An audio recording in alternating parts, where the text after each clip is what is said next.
France Inter, le grand face-à-face, le débat. Bonjour Aurélien Barraud. Bonjour. Vous sortez l'hypothèse K chez Grasset, vous êtes astrophysicien, l'un des visages aujourd'hui très rares dans les médias, un visage de l'écologie, très rare. Vous avez refusé toute radio, toute télévision. Merci d'être avec nous au grand face-à-face, merci pour nos auditeurs. Et si on a eu très envie de vous recevoir aujourd'hui, c'est aussi parce que dans quelques jours s'ouvre la COP28 à Dubaï, aux Émirats Arabes Unis, dans un contexte pour le moins inquiétant pour notre climat et donc pour nous, porté par des températures caniculaires en Amérique latine. On a appris que le 17 novembre dernier, il y a une semaine, la température mondiale a franchi le seuil symbolique de plus 2 degrés par rapport à l'ère pré-industrielle, soit l'objectif officiel à ne pas dépasser défendu par les COP sur le climat. Et pour certains, la solution se trouve dans la technologie. Le CO2, ou dioxyde de carbone, est l'un des principaux gaz à effet de serre liés aux activités humaines et industrielles. Le triptyque des technologies de captage, de stockage et de valorisation contribue à limiter et à éliminer les émissions de CO2 dans l'atmosphère. En proposant ce modèle de service, nous renforçons nos offres de réduction de l'empreinte carbone pour les secteurs de l'énergie et de l'industrie en pleine mutation. Alors ça, c'était une publicité de Veolia. Pour vous, c'est une promesse formidable ou un cauchemar absolu ? Devinez. Dans tout ce que vous venez d'évoquer, qui est très pertinent bien évidemment, il y a quand même aussi beaucoup d'erreurs à mon avis ou de non-dits qui sont problématiques. D'abord, vous l'avez rappelé, et c'est pas à vous naturellement que j'en fais le reproche, c'est que c'est très inquiétant pour nous. Ce nous, il faudrait le préciser. On parle des humains, on parle des Européens, on parle des mammifères, on parle des Français, on parle des vivants. Actuellement, je pense que ce nous représente les Occidentaux et que c'est là encore une preuve, en quelque sorte, du néocolonialisme ambiant avec ses ravages, pas seulement sur le climat. Ensuite, vous avez évoqué le problème du CO2. Je voudrais rappeler que le CO2 est évidemment un gaz à effet de serre qui est évidemment lié au réchauffement climatique, mais c'est une erreur drastique que de croire que le réchauffement climatique est notre plus gros problème. En réalité, dans la 6e extinction massive, au sein de laquelle nous nous trouvons, le climat jusqu'à maintenant n'a joué aucun rôle. Ce sont l'ensemble des piliers qui définissent l'habitabilité de cette planète qui sont en train de céder. Et la raison pour laquelle on se focalise sur le climat, c'est exclusivement parce que c'est le plus simple de nos problèmes. C'est le seul qui peut encore laisser perdurer l'impression totalement délirante que nous sommes face à un problème technique ayant une solution technique.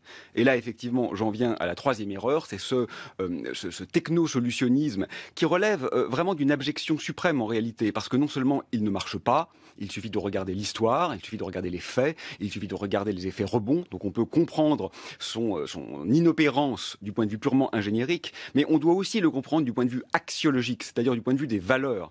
Nous ne sommes pas face à un problème scientifique. Nous sommes face à un problème de vision du monde. La science peut intervenir au niveau du constat, elle peut éventuellement corriger certains biais, certains effets secondaires ou certaines dérives non souhaitées, mais elle ne peut pas nous dire ce que l'on veut. Et c'est ça la question que nous n'avons pas commencé à poser. On va se la poser ensemble, bien sûr, mais je reviens sur le mot abjection que vous venez d'évoquer. Pourquoi ce mot ? Pourquoi c'est abject de tenter de trouver des solutions technologiques à nos problèmes environnementaux ? Alors ce mot d'abord parce que je ne suis pas un politique, je ne cherche pas à être élu et je ne cherche pas à être aimé. Et par conséquent, je peux me permettre d'employer les mots que je veux sans céder aux injonctions du politiquement correct. Non, mais je vous demande, ça veut dire quoi ce dont on doit s'indigner et ce dont on doit ne surtout pas s'indigner. Ouais. Alors pourquoi ce mot ? Parce que ce qui se passe en ce moment, si vous voulez, c'est pas seulement stupide, parce que nous sommes en train d'aller vers notre suicide, ce qui est quand même un peu idiot pour un être vivant. Mais c'est aussi assez sale, en réalité. C'est aussi assez sale parce que je trouve que ça relève de ce qu'on pourrait nommer une désublimation du réel. Nous n'avons pas commencé à poser le vrai problème. Et moi, je vais peut-être en une phrase vous donner mon sentiment sur la question. Notre monde est nervuré de beaucoup d'oppositions, entre la gauche et la droite, entre les communistes et les libéraux, entre beaucoup de modèles de société qui sont tout à fait pertinents. Enfin, certains d'entre eux sont, à mon sens, beaucoup plus pertinents que d'autres. Bref. Mais il y a une opposition qu'on ne met jamais sur la table, et qui est peut-être en fait la méta-opposition, qui est peut-être la plus grande opposition à laquelle on fait face, c'est entre le prosaïque et le poétique. Le prosaïque, c'est l'utilisation d'une chose. Le poétique, c'est la chose en tant que telle. Le prosaïque, c'est la communication. Le poétique, c'est la communion. Le prosaïque, c'est la fabrication, la maîtrise, l'exploitation, le mesuré, le reproductible, le mécanique, l'utile. Le poétique, c'est tout le reste. Vous voyez, c'est la création, c'est le sauvage, c'est le surgissement de la présence. Et en fait, ce que je voudrais dire, c'est que le poétique, c'est pas du tout une petite décoration. C'est pas du tout le doré sur le cadre, là, qui est toujours très moche d'ailleurs. Le doré sur le cadre, on s'en passerait bien, on voudrait voir juste le tableau. C'est pas du tout ça, le poétique. C'est pas une préoccupation d'intellectuel qui a envie d'aller s'asseoir autour de la rivière et de prendre une rose dans ses dents. Le poétique, c'est la vie. C'est l'essentiel. C'est ce qui nous définit. C'est ce qui fait que je ne suis pas cette table et que vous n'êtes pas votre micro. C'est ce qui fait le sens de l'existence. Et aujourd'hui, on ne s'intéresse pas beaucoup au poétique. Et c'est ça qu'il faut mettre sur la table. Et c'est pour ça que c'est abject de l'oublier. Parce que c'est pas seulement incohérent, ça relève aussi de l'oubli de l'ontologie, c'est-à-dire de ce que nous sommes au plus profond de nous-mêmes. Alors vous nous direz pourquoi c'est suicidaire. Dernière question avant de donner la parole à Natacha qui veut l'apprendre. Juste le titre. Gilles aussi d'ailleurs. L'hypothèse K. Ça veut dire quoi? Hypothèse K qui est le titre de par rapport à cette analyse de ce combat entre le prosaïque et le poétique, c'est-à-dire, pour le dire simplement, entre la pulsion de mort, se laisser faire l'inertie machinique et la pulsion de vie, existence, ça veut dire s'extraire, bifurquer, s'autoriser à être, c'est-à-dire à déjouer l'attendu. Eh bien, je trouve qu'il est intéressant de se demander, et la science là-dedans? Bon, je me le demande parce que c'est mon métier, j'ai donné des leçons au monde entier, j'ai été dire au MEDEF qu'ils étaient quasiment des terroristes, donc il était temps que je m'applique cette critique à moi-même, et dans mon métier, et pour un scientifique. On est du côté du prosaïque ou du poétique? En tant qu'astrophysicien, je Eh bien, soyons honnêtes. Historiquement, la science est du côté du prosaïque. C'est elle qui alimente cette machine de réification, c'est-à-dire de transformation en chose du réel, d'artificialisation, de désublimation et finalement de destruction de ce qui nous entoure. Mais c'est contingent. Ça s'est passé comme ça, c'est une réalité historique que je déplore, mais c'est pas nécessairement attaché aux matériaux scientifiques, parce que la science pourrait être une arme de subversion, une arme de création, une arme d'invention, et donc une arme de connivence avec le réel, plus que d'affrontement ou de remodelage du réel. Et je crois que c'est ça la question qui est intéressante aujourd'hui, c'est quelle science allons-nous choisir? Et hypothèse K? Alors, K, oui, pardon, j'ai pas répondu à votre question, c'est une vieille habitude, ça. J'ai au moins ça de commun avec les politiques. Je vais le dire.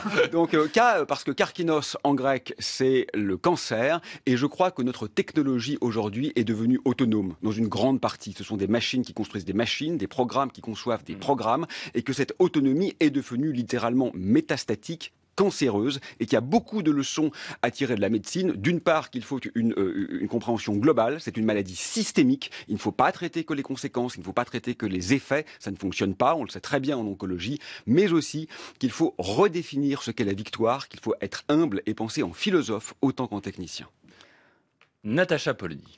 Alors, quand je vous écoute et quand je vous lis, j'ai en tête un livre que je trouve absolument passionnant, qui est celui d'Olivier Rey, Itinéraire de l'égarement, qui est une réflexion sur la place de la science en Occident.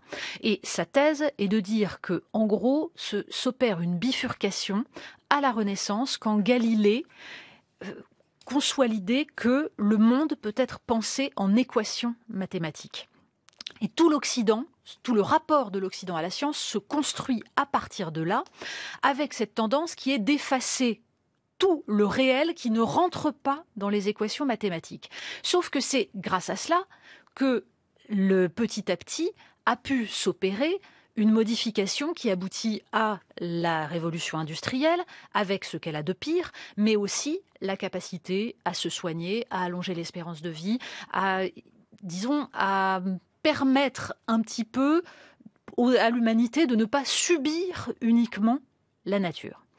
Comment fait-on si cette vision de la science s'est imbriquée avec la technologie pour garder ce qui, dans la science, est libérateur et pour en extraire, en effet, ce que Jacques Ellul appelait cette idéologie de la performance, ce système technicien, c'est-à-dire l'idée que c'est par la technique qu'on va en tout point trouver des solutions les plus performantes possibles. Aurélien Barraud. Oui, vous avez raison. Le geste de Galilée est évidemment génial, évidemment louable et évidemment très impressionnant du point de vue scientifique. C'est quelqu'un d'exceptionnel. Mais il est très violent aussi. Il est très violent aussi parce que c'est plus qu'une mathématisation du réel. Ce que Galilée a fait, c'est qu'il s'est considéré comme l'exégète de la nature. Il a considéré qu'en tant que physicien, il ne parlait pas sur la nature, ce qu'à mon avis, il aurait dû faire. Il a considéré qu'en tant que physicien, il parlait au nom de la nature. Et c'est c'est effectivement très différent parce que ça oriente de façon drastique, pas simplement la pratique, mais aussi la définition de l'être auquel nous sommes confrontés. Et la problématique que vous évoquez, je crois qu'elle n'est pas exclusivement relative à la science. C'est la problématique du pharmacone chez Platon. Autrement dit, c'est une question de dosage. Ce qui est médicament devient bien évidemment poison à haute dose. Mais on le sait très bien, ça. Quand on est en situation de famine, il faut manger. Quand on est en situation d'obésité, ça risque de nous tuer. Ce qui est très étonnant, c'est qu'avec la technique, la technologie en général, que nous avons divinisée, en réalité, on dit qu'on est dans une société très immanente, mais on a accordé une valeur transcendante, voire sacrée, à cette profusion métastatique de la technologie, on ne se pose pas la question du dosage. C'est-à-dire que l'argument qui semble prévaloir, et qui n'est jamais posé sur la table tellement il est stupide, c'est dans le domaine technique, si je peux le faire, je dois le faire. Ce qu'on n'utilise jamais, heureusement, en éthique. Là, nous pourrions nous insulter, on va essayer de ne pas le faire. C'est pas parce qu'on peut le faire qu'on doit le faire. Dans le champ technique, c'est ça l'argument de la Silicon Valley. C'est ça l'argument des Elon Musk, des Jeff Bezos. Je peux le faire, donc je dois le faire. Mais cet argument est imbécile à la fois du point de vue poétique, du point de vue éthique, du point de vue politique, du point de vue scientifique. Il n'y a absolument aucun monde dans lequel il fasse sens. Et je crois qu'à votre question, qu'est-ce qu'on fait ? Ma réponse, c'est on trahit. J'aime bien cette idée de trahison parce qu'elle est un peu subversive, bien sûr. Trahir, ça veut dire quoi ? Ça ne veut pas dire renier la parole donnée, renier les amours promises. Ça serait tout à fait regrettable et un peu sale aussi. Trahir, ça veut dire s'extraire de l'inertie. Ça veut dire trahir les attendus, trahir ce que je suis censé faire compte tenu de mon sexe, de mon âge, de ma caste, de ma nationalité, de ma religion, de mon environnement social, de mes attendus systémiques, de mes dirigeants politiques. C'est ça, la trahison qui est attendue aujourd'hui. Notre monde ne fonctionne plus. C'est pas idéologique, c'est pas de gauche ou de droite, c'est factuel aujourd'hui. On peut le voir de toutes les manières possibles, c'est factuel. Et face à ça, je crois que trahir, c'est en fait un geste de fidélité à ce que nous sommes et pas seulement à la contingence historique d'une erreur qu'il est temps de corriger. Gilles Finkelstein. Votre essai surprend. Et c'est, je crois, une qualité. C'est le premier essai de vous que je lis. Je l'ai lu 2 fois, même pour préparer l'émission. Il surprend par la thèse. Un scientifique qui dit, et là je vous cite, il faut faire tomber la science. Il surprend par son titre, Thomas l'a évoqué, l'hypothèse K, et vous avez le sens du suspense, puisqu'il faut attendre la page 178, puis la page 193 pour avoir une clé de compréhension du titre, et il surprend par sa langue. Il y a un plaisir du jeu avec les mots dans lequel il faut accepter de se laisser entraîner, et parfois même de s'y perdre. Je me demandais si j'allais lire des extraits que j'avais notés pour illustrer ce jeu avec la langue, mais d'une certaine manière, il suffit de vous écouter et il est inutile de les lire. Il est bien l'auteur de son livre, ça c'est sûr. Voilà, vous l'avez écrit vous-même. Non, c'est ChatGPT, bien. Et donc, c'est pas de ça dont je voudrais débattre, mais c'est vous interroger sur les conséquences politiques à la fois de ce que vous proposez et de ce que vous récusez. Et je voudrais commencer par ce que vous récusez, parce que ce qui me frappe, c'est que d'un côté, vous dites il y a urgence. Vous l'avez répété là, et je ne vais pas prendre les différents moments du livre, mais vous dites catastrophe civilisationnelle, anéantissement biologique global, pas le début d'un embryon de réelle mobilisation. La célérité de cette extinction dépasse nos pires anticipations. Donc, d'un côté, vous dites urgence. Et d'un autre côté, vous dites que, là aussi, je vous cite page 106, réinventer les seuls buts de la recherche scientifique, par exemple en reconvertissant les professionnels en spécialistes du climat, ou ces modalités, par exemple en diminuant les émissions de gaz à effet de serre, n'auraient aucun intérêt. Cela se révélerait même largement nuisible. Et donc que ce ne soit pas suffisant. Là, j'en conviens. Et donc, je ne crois pas du tout au technosolutionnisme, et je pense que c'est même une impasse. Mais dire que ce n'est même pas nécessaire, là, je dois dire, je ne comprends pas. Très bien. Faire tomber la science... Aurélien Barraud vous répond. Faire tomber la science, c'est une provocation que j'assume. Mais vous, d'ailleurs, vous le dites comme je suis spécialiste de la gravitation et de la relativité générale. Il se trouve qu'un corps qui tombe est précisément un corps qui n'est pas subi à la gravité. Et c'est donc en fait ce qui le libère de le faire tomber. Donc il ne s'agit pas par cette expression de signifier détruire la science. Je continue d'adorer les trous noirs et l'univers primordial. Mais il s'agit au contraire de la libérer, de l'extraire, de lui offrir un peu de jeu dans un carcan qui était trop étroit, de la rendre pirate, si vous voulez. Alors, oui, ce livre surprend. Je crois que quelqu'un a écrit, m'a-t-on rapporté, qu'il était un naufrage de la pensée. Et alors, je dois dire que je n'aurais pas osé être aussi laudatif avec moi-même. Parce que la pensée, quand elle demeure dans un navire, très vite, elle est encalminée naturellement. La pensée, elle doit faire corps avec les flots, avec les vagues, avec l'écume, avec les algues, avec les goémons. Donc, bien sûr, toute pensée digne de ce nom doit être naufragère. Alors, vous avez raison dans les paradoxes que vous mentionnez. Mais prenons un exemple. Pour une fois, je vais m'autoriser à être un peu concret. Puisqu'on évoquait en plaisantant le ChatGPT, on peut se dire, utilisons par exemple l'intelligence artificielle pour résoudre tel ou tel problème. Mais la raison pour laquelle je crois que même si ponctuellement l'intelligence artificielle peut aider à guérir un cancer ou peut aider à améliorer l'efficacité énergétique d'un téléphone, la question préliminaire qu'il faudrait commencer par se poser, c'est que veut-on vraiment ? Où veut-on aller ? Or, l'intelligence artificielle, elle ne peut structurellement, par construction, par essence, qu'interpoler entre le déjà connu et le déjà produit. Elle ne peut pas être révolutionnaire ou disruptive. Et la question sincère est, souhaite-t-on, nous tous ici, que nos vies soient normées, choisies, calculées, prédites par des machines, des codes, des algorithmes, qui vont nécessairement élaguer les bifurcations, les errances, les failles, les chutes, bref, ce qui nous constitue en tant que vivants. Et regardez GPT, l'agent conversationnel.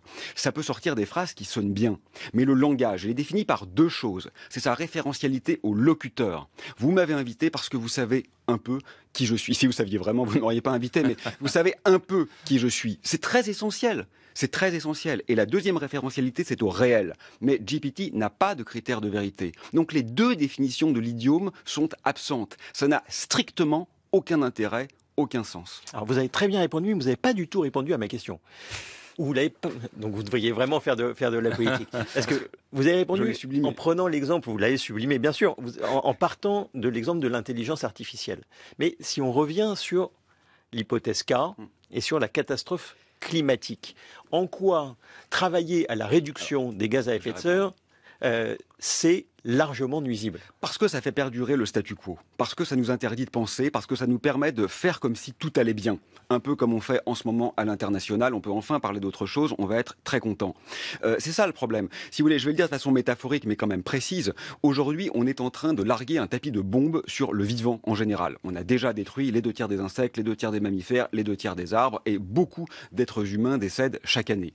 Et donc on est en train de se demander avec la décarbonation comment faire des bombes qui soient issues du commerce équitable et en matériaux biologiques. Bon, ok, c'est peut-être un peu mieux, mais la vraie question à se poser, c'est doit-on continuer à larguer des bombes atomiques sur les êtres vivants ? Alors que faut-il faire ? Que faut-il faire ? C'est quoi le monde rêvé d'Aurélien Barraud ? Que doit-on faire pour sortir de l'impasse ? Autorisez-moi, s'il vous plaît, à n'être pas trop prosaïque, c'est-à-dire pas trop concret. Notre monde est innervé de concrétude. Nous vivons dans une surconcrétude. Non mais pardon, la disparition des espèces, c'est très concret. La disparition des hommes, c'est très concret. Les maladies, c'est très concret. Donc il faut des réponses concrètes à des problèmes. C'est très abstraite. Alors... Ce qu'il faut faire, c'est penser. Exclusivement penser. J'ai récemment, ce que je ne fais pratiquement jamais, j'ai fait une exception, participé à un séminaire d'entreprise. J'ai dit des choses que je croyais un peu subtiles, et en fait, ce qu'ont retenu les gens, ce qu'ils m'ont dit à la fin, ça vraiment, ça a changé ma vision du monde, c'est que tu as posé la question, qu'est-ce qu'on veut vraiment ?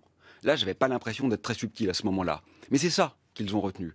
Il faut commencer par se poser la question, qu'est-ce qu'on veut ? Pourquoi on le fait ? Voilà, vous m'avez dit que, vous avez mentionné que je n'ai pas fait, et que je ne ferai sans doute pas, de plateau de télévision. Je ne peux pas faire le tour des plateaux de télévision en disant, il faut décroître. C'est ridicule, c'est une contradiction dans les termes, c'est une incohérence. Moi, je fais ce livre Pourquoi Ben, ça vous paraît pas clair ? Mais si, mais allez-y. On alimente l'ogre. On fait tourner la machine. On est encore dans le productivisme du savoir. Bien sûr, j'ai l'impression que ma parole est bienfaisante. Ben oui, mais comme tout le monde. Comme mes ennemis, comme mes opposants, comme ceux qui aujourd'hui larguent des bombes, que ce soit des bombes métaphoriques ou des bombes réelles. Et donc, il y a un moment où il faut quand même faire preuve d'un peu d'autoconsistance. Natacha Polony, autoconsistante.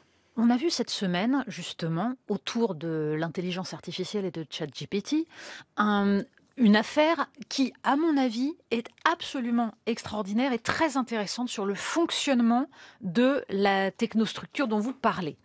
Puisque donc, le fondateur de ChatGPT a été viré par le conseil d'administration qui a estimé que sa tâche était et c'est dans ses statuts, de défendre l'humanité face au risque de l'intelligence artificielle plutôt que de défendre l'entreprise elle-même. Les actionnaires de l'entreprise, Microsoft en tête, ont engagé un bras de fer et ont réussi à faire revenir Sam Altman dans un jeu assez trouble. Et tout cela nous est présenté comme la lutte entre ceux qui sont prudents et qui veulent faire ralentir cette avancée et ceux qui pensent qu'elle doit être exploitée le plus rapidement possible et commercialement. Nous avons donc un des mouvements les plus importants pour l'humanité à venir, à savoir l'intelligence artificielle et son progrès, qui est géré entièrement par des actionnaires et une entreprise capitalistique. Et ce que j'entends dans ce que vous dites, c'est, puisque nous vous posons la question concrètement, que fait-on ? C'est la question de savoir qui décide politiquement, donc une question démocratique. Mais comment fait-on pour que les citoyens puissent décider, sachant qu'on a laissé en effet des entreprises privées ultra puissantes dominer cela. Et ensuite, comment fait-on pour que les citoyens puissent décider dans la mesure où ils bénéficient de davantage de bien-être apparent par ces machines-là et qu'en plus on entraîne la pensée magique. Je pense à un texte d'Étienne Klein qui disait que finalement le paradoxe de la science, c'est que plus elle est complexe, plus elle produit des objets complexes comme les smartphones et plus elle encourage la pensée magique face à ces objets, c'est-à-dire qu'on en dépend sans comprendre rien à la façon dont ils fonctionnent. Aurélien Barraud. Oui, je pense que vous mettez sur la table des points tout à fait essentiels. En même temps, on ne peut pas s'empêcher de faire preuve d'un peu de cynisme face à toutes ces tractations de la Silicon Valley. D'abord parce qu'il y avait des choses plus graves cette semaine, et ensuite parce qu'on est en train de se dire finalement, on a créé le virus, il faut créer l'antidote, il faut créer le vaccin. On pourrait peut-être ne pas créer le virus. Ça serait peut-être un peu plus sage. En fait, l'IA, l'intelligence artificielle, aujourd'hui, les penseurs de cette discipline ont compris que c'était effectivement un objet létal. Et donc, ils se demandent comment la tempérer, comment l'encadrer, ce qui est bien évidemment impossible. Je voudrais quand même récuser une chose dans votre propos, c'est l'emploi du mot progrès. Il ne faut pas se laisser voler les mots. Quand le président du MEDEF parle de progrès pour désigner la 5e génération de téléphonie mobile, je lui dénie l'utilisation de ce mot pour mentionner une astuce techno-zinzin qui augmente la pollution, la consommation de gaz à effet de serre, l'addiction et l'acculturation. Ça, c'est pas un progrès, c'est une addiction, c'est une maladie. Voilà. Alors, vous avez raison, il y a une question démocratique qui est très essentielle, mais je crois qu'elle n'est pas soluble politiquement. Il faut aller un peu plus en amont, c'est-à-dire revenir à l'axiologie, c'est-à-dire aux valeurs. Et je crois que la question intéressante, en fait, c'est de se demander comment nous en sommes venus à devenir des vivants qui n'aiment plus la vie. Parce que c'est ça, en fait, qui nous caractérise. Regardez, on est dans un studio, ce matin, tout est artificiel. Dire, c'est normal, on va pas mettre des petits oiseaux dans le studio, peut-être. Pas nous, mais pas il nous. n'empêche que c'est un peu le moment de gloire de vos invités que d'être là. Et on est dans un lieu qui est extraordinairement dépoétisé. Et c'est normal, compte tenu du monde qu'on a construit, on n'a pas le choix. On va pas mettre un cactus au milieu, là, ça serait parfaitement ridicule, ça serait même pire que tout, d'ailleurs. Et donc, comment on est devenu des vivants qui n'aiment pas la vie, c'est ça la question fondamentale. On le voit avec la crise écologique, puisqu'on a déjà, je rappelle à nos auditeurs, que ce n'est pas quelque chose qui va subvenir, qui va survenir. On a déjà essentiellement éradiqué les 2/3 des animaux sauvages. On a déjà 800 000 êtres humains qui meurent chaque année de la pollution en Europe. On a déjà une espérance de vie mondiale qui a baissé de 2 ans. Mais c'est pas seulement une question écologique. Moi, quand je vois effectivement la sérénité avec laquelle nous nous évertuons à ne pas comprendre, à ne pas regarder, à ne pas ressentir l'intolérable, quand ça ne concerne ni nos semblables, ni nos intérêts, je crois que là aussi, on voit que nous sommes des vivants qui n'aiment pas la vie. Et dernier exemple, qui n'est pas écologique, mais qui, à mon sens, est lié, quand vous voyez des êtres humains qui ont presque tout, des sénateurs et sénatrices, qui, dans les dorures du palais du Luxembourg, vont décider que pour d'autres êtres humains, presque rien, c'est encore trop, et vont voter pour supprimer l'aide médicale d'État aux sans-papiers ou l'allocation handicap aux étrangers en France depuis quelques années, je trouve que là aussi, on fait face à des vivants qui n'aiment pas la vie, parce qu'il n'y a aucun monde dans lequel un tel projet politique puisse être digne. Alors précisément, sur le projet politique, et j'en viens, je crois, à ce qui est le cœur de votre livre, vous dites ce que la science doit proposer, c'est un renouveau poétique. Il est temps, je vous cite aussi, pour son salut et pour le nôtre, que la science se désire en tant qu'art, qu'elle se fantasme en poème. Vous dites ce qui est en jeu, c'est un projet civilisationnel, et vous avez à l'instant évoqué cette question qui vous paraissait toute simple et qui a changé la vie des gens qui vous écoutaient. Que veut-on ?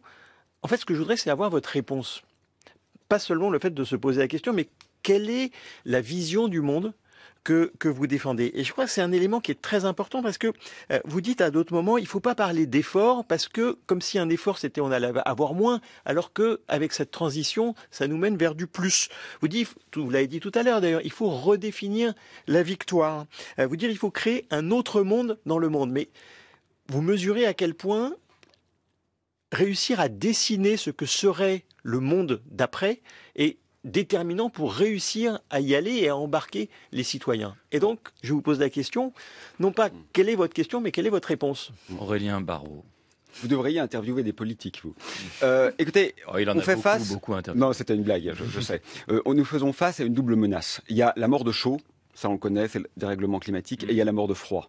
La mort de froid, c'est la dépoétisation, c'est le désenchantement, c'est le monde de machines et de métal et de béton que nous sommes en train de construire. Et donc, il faut effectivement slalomer entre ces deux menaces. Ma réponse à votre question, c'est que ce que j'aimerais, c'est qu'on ne trouve pas que ce soit une question difficile. Parce que rien ne me semble plus scélérat aujourd'hui que de se dire « Ok, le monde va mal, mais qu'est-ce qu'on pouvait faire d'autre ?» Ça, c'est absolument abject comme posture. Pourquoi? Parce qu'il suffit de regarder les autres cultures. La quasi-totalité des êtres humains avec lesquels nous avons partagé cette planète n'avaient pas du tout notre rapport de prédation nécrophile à leur environnement et aux autres vivants. Donc ma réponse est, j'aimerais m'innerver de l'ailleurs, c'est-à-dire de toutes ces autres cultures, toutes ces autres sociétés hors de l'Occident prédateur et capitaliste pour apprendre d'eux. J'aimerais inverser le rapport de paternalisme et commencer à comprendre que la question aujourd'hui n'est pas comment va-t-on expliquer la catastrophe écologique aux Africains, mais que la question est comment peut-on apprendre des Africains d'autres manières de vivre.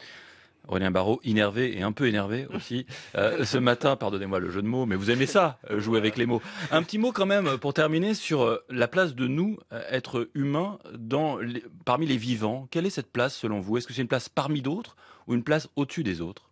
Mais c'est pas selon moi, c'est une réponse factuelle, c'est une place parmi d'autres, et c'est comme ça que ça nous plaise ou non. Quelles conséquences ça a? Quels impacts ça doit avoir, ça? Évidemment, il y a une vérité scientifique, qui est aujourd'hui effectivement bien comprise. Nous sommes l'un des grands singes, et nous sommes l'une des 8 millions d'espèces avec lesquelles on partage encore cette planète. Mais il y a un problème en philosophie, c'est ce qu'on appelle la guillotine de Hume, c'est-à-dire que la description ne peut jamais logiquement engendrer une action. Donc on peut parfaitement se dire on est une espèce parmi les autres et on décide de flinguer toutes les autres. Ça c'est possible. C'est pas scientifiquement faux. C'est juste éthiquement triste et politiquement pauvre. Et donc je ne pense pas que l'on puisse d'un constat scientifique, c'est un peu d'ailleurs l'hypothèse de mon livre, le constat scientifique il est très important, mais il est jamais suffisant parce qu'il ne dit pas ce qu'on souhaite. Donc vous avez raison. Il faut le rappeler, nous sommes une espèce qui n'a pas vocation à s'extraire de la continuité des vivants. Ça, c'est une vérité biologique. Mais une fois qu'on a donné cette vérité biologique, la question est qu'est-ce qu'on en fait? Et qu'est-ce qu'on en fait, ça ne dépend que de nous. Mais vous avez raison de demander des réponses. Mais quand même, c'est encore plus important de demander des questions. Nos dirigeants politiques ne les posent jamais, ces questions. L'hypothèse de base de tout programme politique, c'est que dans un monde idéal, on pourrait continuer encore un peu. Mais moi, j'ai envie de demander pourquoi tenter de rendre durable un monde qui n'est pas même souhaitable. Un petit mot pour terminer, dans quelques jours, c'est la COP28. Est-ce que vous en entendez la moindre chose? Oui, j'étais à peine au courant, pour être honnête. Regardez les graphiques de Jean Covici. Je ne suis pas d'accord avec lui sur tout. Je pense qu'il est trop axé sur le climat, mais sur le climat, il est très bon. Et quand vous regardez ces graphiques, vous voyez que la corrélation entre les décisions prises aux différentes COP et les émissions de gaz à effet de serre est nulle. Voilà, tout est dit. Donc c'est pas très intéressant. Merci en tout cas. Notre entretien, j'espère, dans un contexte hyper sans nature, était, j'espère, intéressant. On essaiera d'amener quelques plantes. Non, ça serait pire. Surtout pas, ça serait pire que tout. Bon, merci. En tout cas, merci Aurélien Barraud d'avoir été avec nous. Votre livre, l'hypothèse K, est à lire aux éditions Grasset. Et si j'ai retenu quelque chose, on se demande plutôt pourquoi que comment. Oui, en une phrase, c'est pas mal. Ouais. Merci Gilles, merci Natacha, merci infiniment à l'équipe du Grand Face à Face, Mathilde Declat à la préparation de l'émission, Anaïs Reinhardt aujourd'hui à la réalisation et David Dipoublak à la technique.